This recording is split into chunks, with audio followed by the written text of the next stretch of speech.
Avval ustki qismini olib chiqamiz. Chiroyli qilib. O'rtoqlar, qaranglar, chiroyli chiqyaptimi ishimiz? Menimcha rak arziydi, o'rtoqlar. Mana shu joyga, mana shu ekskavatorni koshasi bilan ko'rsatyapman. Mana shu joyda sentr bo'ladi. Bu boshlanishi. Keyin u tarafini hozir aytaman sizlarga.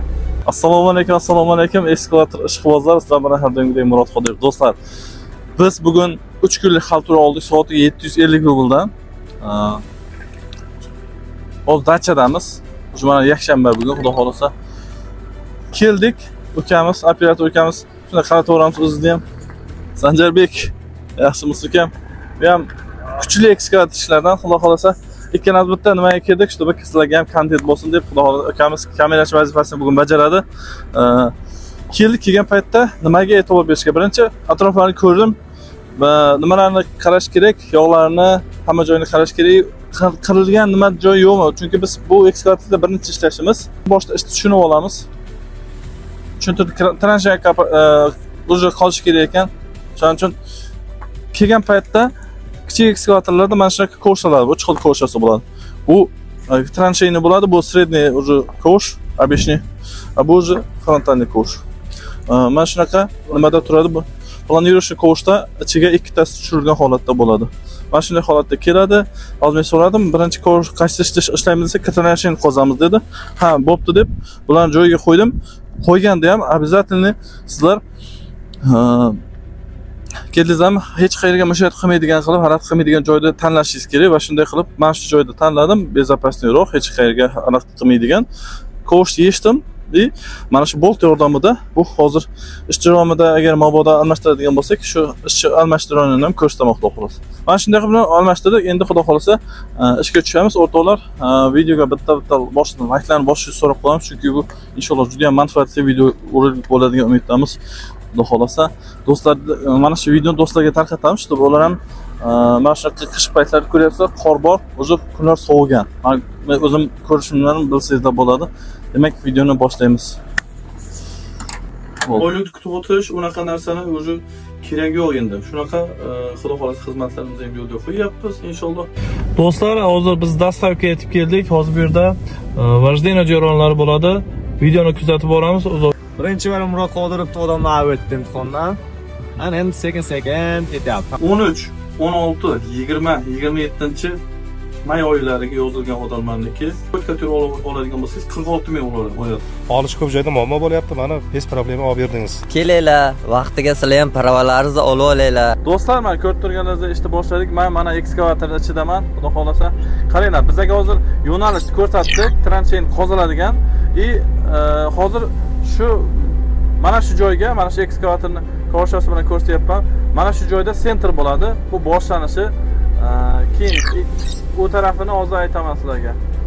Xo'sh, bu tugashi bu mana bu uzun kolishka deb aytiladi. Mana u armaturalar o'zi metkalangan joyi ruschasiga aytganda kol deb aytiladi. Hozir endi biz shunday harakat qilishimiz kerakki, biz yo'nalish topib olishimiz kerak. Egri bo'lib ketmasligi uchun yo'nalishimiz. Hozir men sizlarga ko'rsataman. Mana shunday to'g'ri yo'lga chiqib olamiz.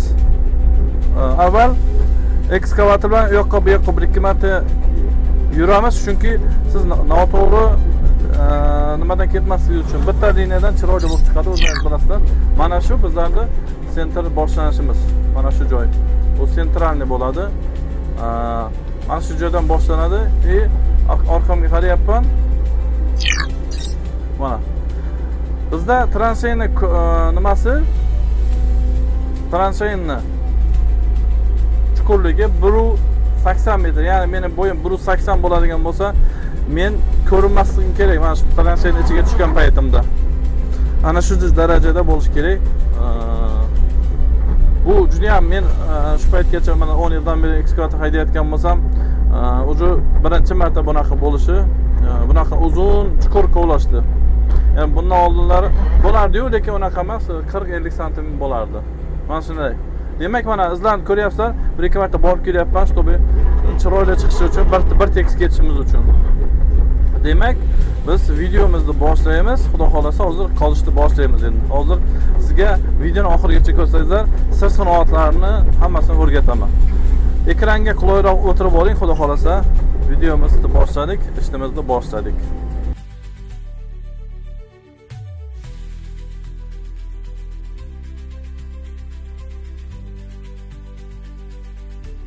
Tuproqni qayerga tashlashimizdan oldin so'rab olamiz. Mana shu yoqqa deb ko'rsatishdi.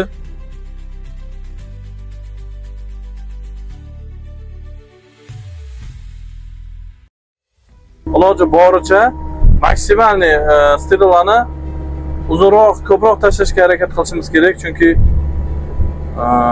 bir pasda to'lib qoladi, yonlarimiz keyin yana bir o'zingizga ish orttirgan bo'lasiz.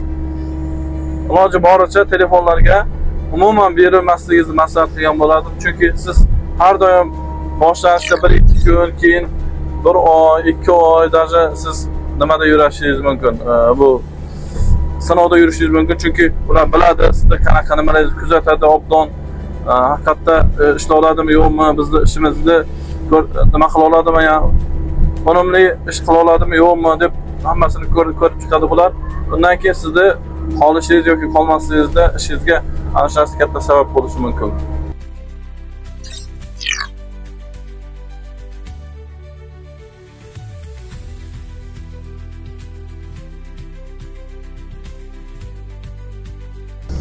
Mana shunday qilib jarayonlar ketyapti, ko'rib turganlaringizdek.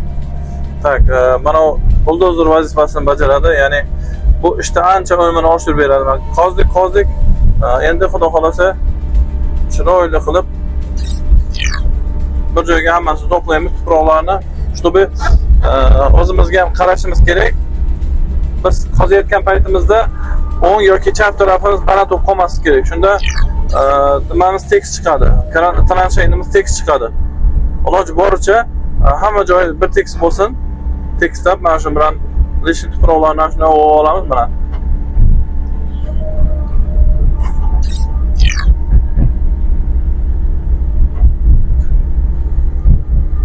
Ekskavatorni ko'tarmasdan tepaga ko'tarilgan sari o'sha atvalimizni ham ko'tarib boraveramiz. Mana.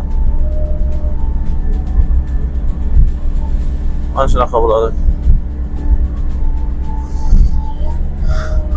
Videolarimiz manfaatli bo'layapti degan umiddamiz. Menimcha bu yangi ekskavator ishlarimiz uchun aynan muddao. Inshaalloh sizlar ham shunaqa texnikalarda ishlab, yaxshi pullarni ishlab, ota-onalaringizga, bola-chaqalaringizga yaxshi hayot tarzini kechirishida sababchi bo'lsangiz, inshaalloh Allohim har bitta dunyoviy o'rtoqlar mana endi hozir ko'rayotganlaringizda o'sha yo'lga mana направлениyadan tushib oldik. Hozir men ostimda nima qoldi? Transheyn qoldi. Transheyda endi men chiroyli qilib bir liniyada olib ketishim kerak. Buning uchun boyagi ko'rganlaringizdek shu bir liniyada xudo xolasa shu o'rtaga, ya'ni ana shu ikkita sepni orasida sizda transheyn qolishi kerak. Chunki mana ko'rayotgan bo'lsangizlar, strellar sizning o'rtangizda joylashgan bo'ladi. O'sha sababdan 1-2-3 marta yurib olsak, mana shunday qilib направление topib olsak, mana bo'ldi. Ko'rib turganingizdek, ana endi bu yoqqa aylanamiz, чтобы chiroyli chiqishi uchun bu juda ham muhim, chunki oxirida ko'rsataman qanaqa chiqqanini xudo xolasa. Shunda bu nachalniklar sizni yangi ekaningizni bilmaydi. Ana shunaqa harakatlarni qilsangiz, даже sizni eski ekan deb даже jalba ham qilmaydi. O'shaning uchun o'rtoqlar, bu обязательно. Ana shunaqa qilamiz, чтобы iz qolishi kerak bizlarda, albatta iz qolishi kerak. Mana, xudo xolasa izlar qoldi. Ana endi katlaman qozishimizni davom qildiramiz o'rtoqlar. Avval ustki qismini olib chiqamiz. Chiroyli qilib. O'rtoqlar, qanday chiroyli chiqyaptimi ishimiz? Menimcha rak arziydi, ha, o'rtoqlar. Mana shogirdimiz ko'ryapman, yaqinlashtiryapti menimcha.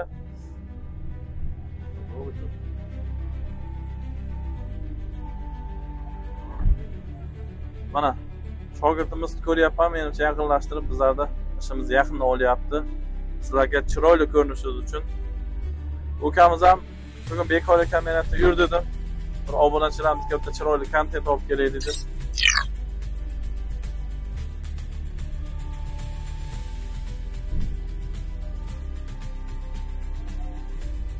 Ana shunaqa o'rtoqlar ko'rgan bo'lsangizlar, mana shunday qilib sizlar ekskavatorchi bo'lsangizlar bo'ladi.